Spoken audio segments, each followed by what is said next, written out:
जीव को जीवन में क्या करना चाहिए? काल मंडरा रहा हो तो क्या करना चाहिए? बस इतना ही करना चाहिए। श्वास श्वास पर कृष्ण भज वृथा श्वास जन खोई, और ना जाने इस श्वास का ये आवन होए ना होए। तुम्हारे पास 7 दिन है, खटवांग के पास तो 2 घड़ी थी, और 2 घड़ी में उन्होंने अपनी मृत्यु को संवार लिया था। और जीव मात्र का जीवन परीक्षित केवल 7 दिन का है। हम कहते हैं कि आज नहीं कल करेंगे, कल नहीं कल कर लेंगे, लेकिन कोई यदि जन्म ले रहा हो कोई जीव, उससे कह दो भैया अभी नहीं आओ, हम 4-5 दिन बाद आएंगे तब आ जाना। बताओ, अब कोई जाने वाला हो तो कह दो नहीं नहीं अभी मुझे तुम्हारी व्यवस्था करनी है जाने की, समस्त दुकानें बंद है, ये है वो है, अभी मत जाओ। रुकेगा? कभी नहीं रुकेगा। ये तो सृष्टि का क्रम है महाराज, जिसका जो समय निर्धारित है उसी समय पे आएगा, उसी समय पे जाएगा। हम ऐसे हैं जो बीच के समय में जो अमोलक समय मिला है, इसको आज कल में निकाल देते हैं। और केवल 7 दिन का समय है, 7 से कभी किसी के साथ 8वां हुआ ही नहीं है।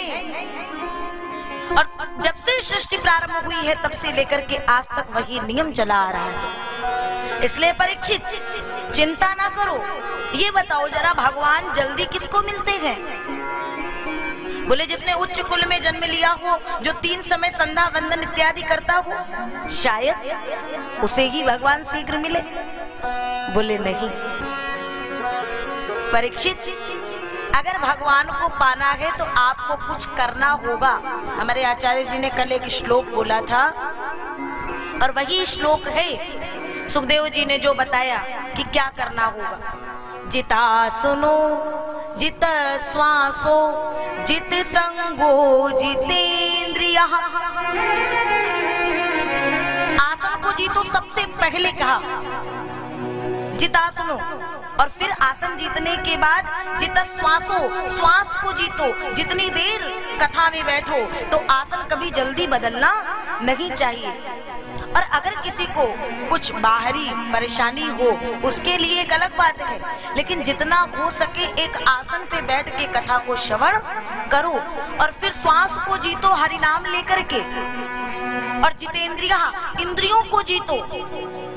ये हमारे मन मस्तिष्क जो बार बार इधर उधर जाते हैं, इनको फटकार लगा के अंदर ही अंदर और बार बार इधर लाइए। क्योंकि आप कभी देखना, आप कथा में बैठे हो, आपका शरीर कथा में है, ऐसे आप कहीं बाहर जल्दी नहीं जा पाओगे, लेकिन आपका मन दुनिया भर के स्थानों में घूम फिर के और आरती के समय यहीं आ जाएगा। कभी महसूस करना, ऐसा भी होता है।